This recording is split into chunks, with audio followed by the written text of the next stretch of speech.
Hey, hi. How are you? Wait, he wants to say you something. Have a look. Hi, I just want to say you. Wish you a happy New Year. Yo. Hi. Okay. Oh no. That's leaving.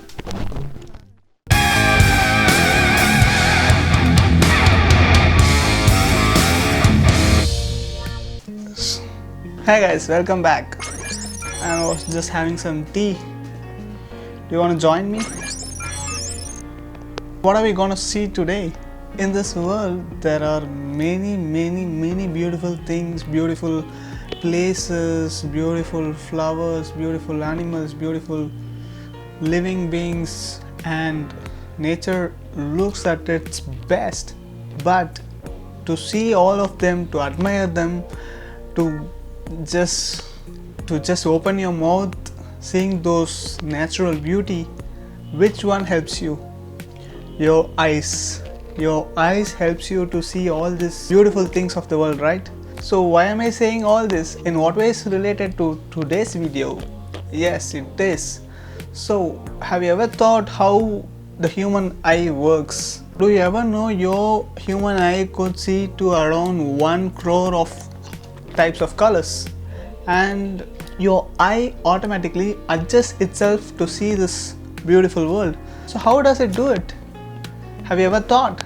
So our eye consists of two regions, that is the iris and the pupil. So what iris does is it opens up or closes the pupil.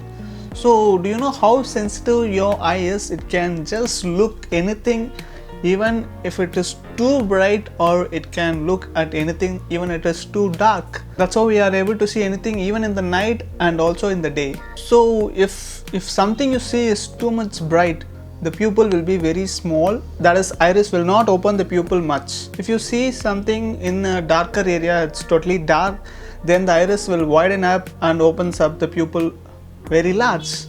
This is the basic that's hidden behind the aperture in our DSLRs. So yes, aperture is developed with this mechanism. This is the basic idea with which this aperture has brought into play. So in your lenses, the aperture is controlled by the number of blades within it. So yeah, that's the basic behind aperture getting into play in our DSLRs. So aperture is measured in terms of f numbers. So smaller the f number, larger is the aperture. That is, if the f number is 1.8 or 1.4, the aperture is totally large, while if the f number is high, that is f22 or f32, then the aperture is very small and it lets very less light to enter the camera. So this is a bit confusing, but just it's very easy to remember. If your f number is small, your aperture is large. If your f number is large, your aperture is small. So this is the simple basic behind how aperture works in our DSLRs. So people generally use different f-stops, that is different aperture numbers for their photography. So but before seeing that, have you ever seen these kind of numbers on your lenses? So there are numbers on your lenses which shows the maximum and the minimum aperture that you can set in your lens. So this is the number you are seeing now. In this 1855 kit lens, the largest aperture possible is 3.5 mm and the smallest aperture possible is 5.6 mm. So when you are keeping the lens in 18 mm, that is totally wide, the largest aperture you can get into the camera is 3.5 mm, and if you are using the lens full zoom, that is at 55 mm, the largest aperture you could keep is 5.6 mm. So that is the one displayed on the lenses. So now let's see how aperture plays a major role in your photography. So when you are shooting at nights, that is when you have very low light, you need a larger aperture, because a larger aperture lets a lot of light in. So when you keep a larger aperture of around 1.8 f-stops, the aperture is totally widened, that is it's very large and lets a lot of light in.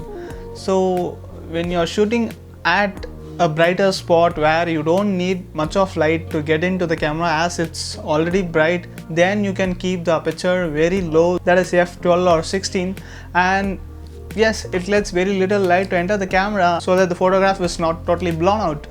So now I will show you how this aperture rates really makes a difference in your photograph. So for this I'm gonna use my 50mm prime lens to show you how the aperture rate is really gonna affect you in your photography. So just look at the images, you will get an idea how the aperture makes a difference. So now I have kept the camera in video mode and I thought of showing you directly how aperture controls the light entering in the camera. So now from 1.8 I am gradually increasing the f numbers. I am reducing the aperture.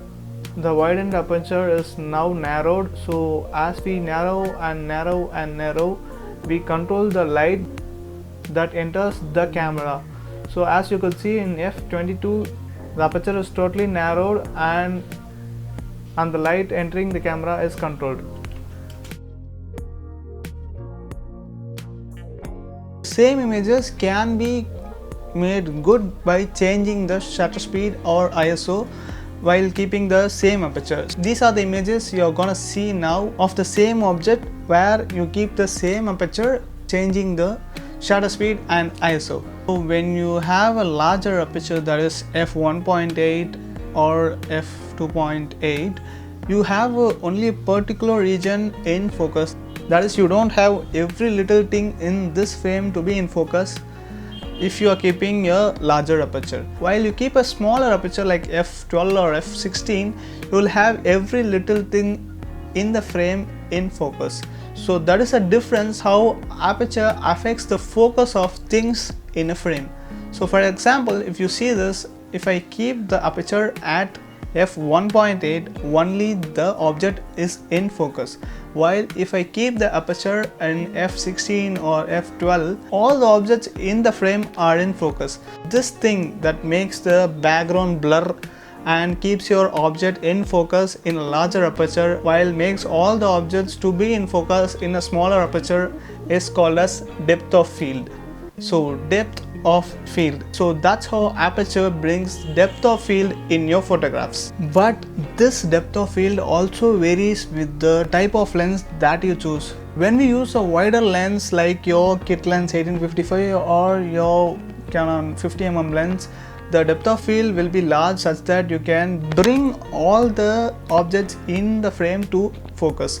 While when you use your zoom lenses will have a shallow depth of field, so whatever you try, you cannot bring every little thing in your frame to focus. So that is a small thing where aperture varies the depth of field according to the lenses. As the zoom length increases, the depth of field becomes more shallow and it makes it difficult to keep everything in a frame to be in focus. To make it simple, I will say it once again.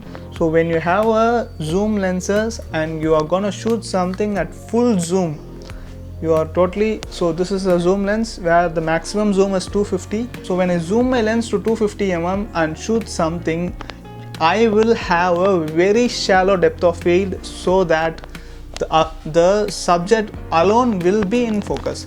While if I zoom out, I keep the angle wide, or when I use a wide angle lens and keep my f-stop at f16 or 22, I will have every little thing in the frame in focus. So when I'm using a wide angle lens, I could not bring that differentiation between the subject and the background. At that time, I can use higher aperture to bring the difference between myself and the background. So that is the main thing. So now I will say what are the aperture settings that you need to keep for different kind of photography. So for portrait photography, the aperture range I would suggest would be from 2.8 to f2.8 to f4 or maximum of 5. So that would bring a good background blur,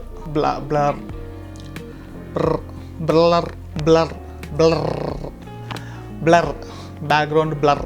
Okay, that would bring a good background blur in your image, differentiating the main subject from the background. For landscapes, you need to keep the f-stop number at higher rate, making the aperture very small, so that like f-stop numbers like f12 to 16 would be a good range for all kind of landscape images that you're gonna take. And if you're gonna shoot large number of people where you stand in groups, some are standing in the front and some are standing in the middle and some are standing in the back, and you want all of them in focus, then you need to keep your aperture between f8 to f12 so that you can have all the faces in the frame in focus. So I hope you got a good knowledge of how your aperture rate affects the quality or affects your image. So in order to learn aperture, to get hands-on in aperture, the one single way I will suggest you is to go to your aperture priority mode, just click images, changing your aperture, so that your camera takes control of the ISO and shutter speed things. You can just change the aperture and check how aperture really affects your photo, how aperture really brings a change in your images, and that's how you can learn aperture, so that in future when you use the manual mode fully, where you just need to play with aperture, ISO or shutter speed, it will really help you. So go ahead, keep your cam in aperture priority mode, click images, change the aperture, click images, learn how aperture brings a difference. So that's it for the day. So the first video of 2020 is how aperture brings a change in your photograph, basics of aperture, how you can just master up with your aperture values. Yeah, that's it. For those who are new to the channel, and if you're watching the video till now, thanks for watching. Yeah, I am Cario. I make videos on photography, videography and some tutorials that really would be helpful. And yes, please do give the subscribe button a hit and also the bell button to get my regular notifications. I make sure that you never regret.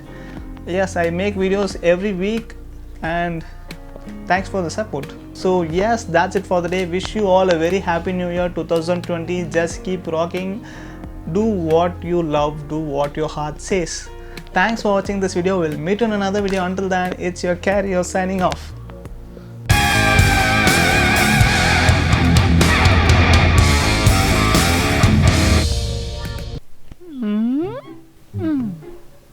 Hey. Hi. How are you? Wait. He wants to say you something. Have a look. Hi. I just want to say you. Wish you a happy New Year. Yo. Bye. Okay. Oh no.